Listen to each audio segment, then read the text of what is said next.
Pemain tempatan dari kelab terbaik Liga Malaysia. Player naturalisasi pun sudah. Pemain kacokan pun ada. Tapi hasilnya sangat mengecewakan.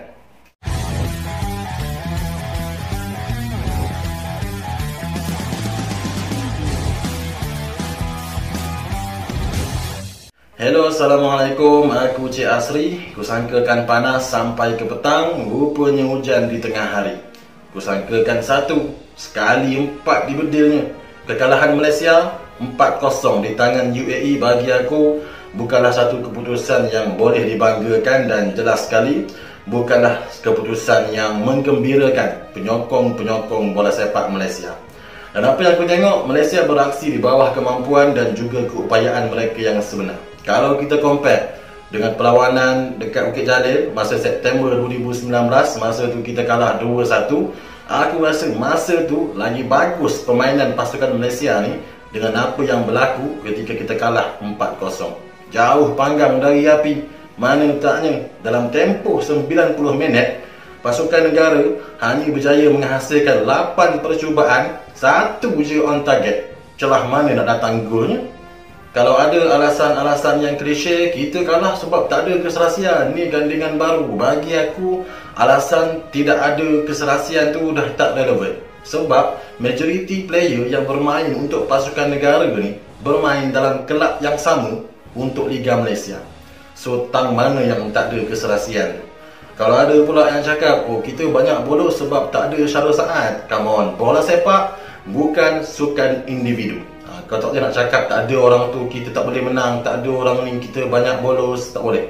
So berhentilah bagi alasan-alasan yang daripada zaman Datuk Ki Raja Goban lagi guna. Kita yang tak ada apa-apa mengena juga. Kalau kita nak cerita secara overall, untuk posisi penjaga gol, Farizal Malias bagi aku dia adalah MVP untuk pasukan negara malam tu. Walaupun dia bocor 4 kali, itu cerita lain. Tapi kalau kita tengok secara keseluruhan, dalam tempoh 90 minit, UAE berjaya menghasilkan 15 percubaan, 8 on target, dan 4 daripadanya Farizal berjaya untuk menyelamatkan bola tu. Kalau kita tengok, setiap percubaan UAE yang menghala ke pintu gol, percubaan on target 80% boleh gol. Tapi nasib baiklah Farizal ni perform, dia boleh selamatkan juga bola yang sepatutnya gol tapi tak gol. So okey lah, daripada kena 8, daripada sejarah 10-0 tu berulang kembali, mana engkau nak? Engkau nak 4-0 ke 8-0? So aku bagi kredit untuk Farizal Malias. Bahagian pertahanan ada Mat Davis, Aidil, Mat Kul dan juga Gobin Ong. Untuk posisi back kanan dan juga back kiri, Matthew Davis dan juga Gobin Ong ni, aku tak adalah pakar sangat dalam taktikal kejurulatihan ni. Tapi setahu aku untuk posisi mereka berdua ni, selain daripada awasi kawasan pertahanan, mereka berdua memainkan peranan untuk membuat overlapping ketika pasukan sedang menyerang. Tapi yang menjadi masalah besar untuk pasukan negara malam tu, Gobin dan juga Matthew Davis gagal untuk membelah pertahanan UAE. Apatah lagi nak buat hantaran-hantaran silang. Berkenaan player baru yang berdarah kacokan Malaysia dan juga Belgium, Mat Kul, aku tengok Cheng Ho tidak begitu manfaatkan kemampuan dan juga pengalaman yang ada pada player kacokan ni. Sebab kalau ikutkan Mat Kul ni, dia boleh je mainkan peranan untuk menggerakkan bahagian midfield dan juga attacking force pasukan kebangsaan. Tapi tak, dia hanya backup Aidil saja di bahagian pertahanan, sebab Aidil pun ada sikit merosotlah prestasi beliau.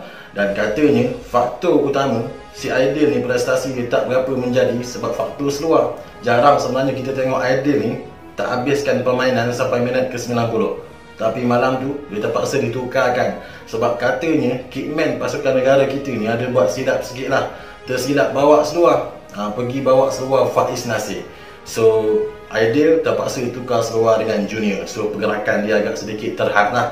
Tapi benda-benda basic macam ni takkan boleh silap kot. Lagipun Faiz Nasir, seluar Faiz Nasir. Faiz Nasir main Terengganu. Cheng Ho mana pilih player Terengganu? Berat nanang. Bahagian tengah ada Liridon, ada Azam Aziz dan Syamil Kuti. Syamil, sorry to say, no function.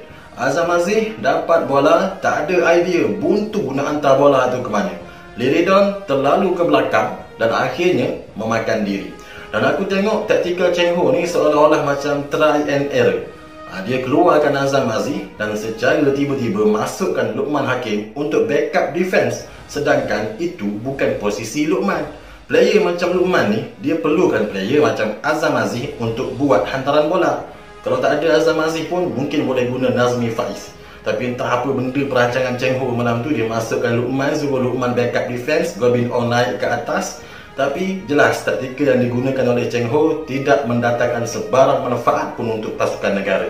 3 serangkai di bahagian serangan ada Pawi, Sumareh dan juga Gilma De Paula. Sumareh kita tahu dia ada kelebihan dari segi kelajuan larian dan juga boleh dribble bola, tapi malam tu dia seolah-olah Rashford untuk Manchester United. Genter-genter bola hilang. Pawi 30 minit tak menjadi. So aku harapkan untuk second half, Laksmana Cheng Ho ni buatlah pertukaran. Masukkan Arif Aiman, keluarkan Pawi. Tapi sampai kesudah budak Arif tu tak main. Dan player yang paling teruk menerima kecaman, kembar pada Wak Doyok, Gilma De Paula. Marah betul kita pada dia. Sampai ada penyokong yang pergi lelong di Paula ni dekat Shopee, siap ada free shipping lagi tu. Yalah, mana tak marahnya. Free header, jauh betul tersesat bola tu, sampai ke alam sebalik mata lah.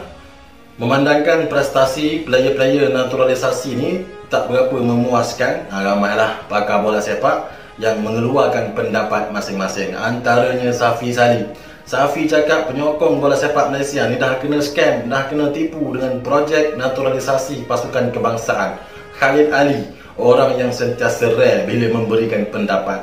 Dia mati-mati backup dan mempertahankan Liridon dan juga De Paula. Dan sementara tu timbalan Presiden FAM, Datuk Wira Yusof Mahadi.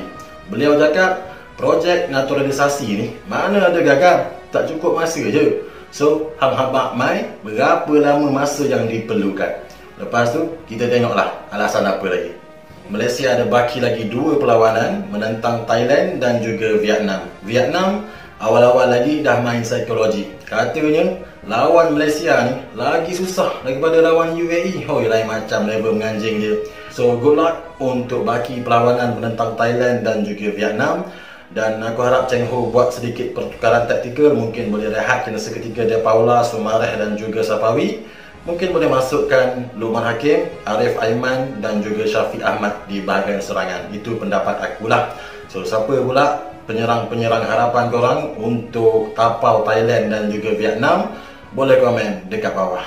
Mana-mana yang masih baru dekat channel ni, belum lagi tekan subscribe, kau tekan dekat bawah tu. Aku jumpa korang dalam video yang akan datang. Terima kasih kerana menonton. Bye-bye.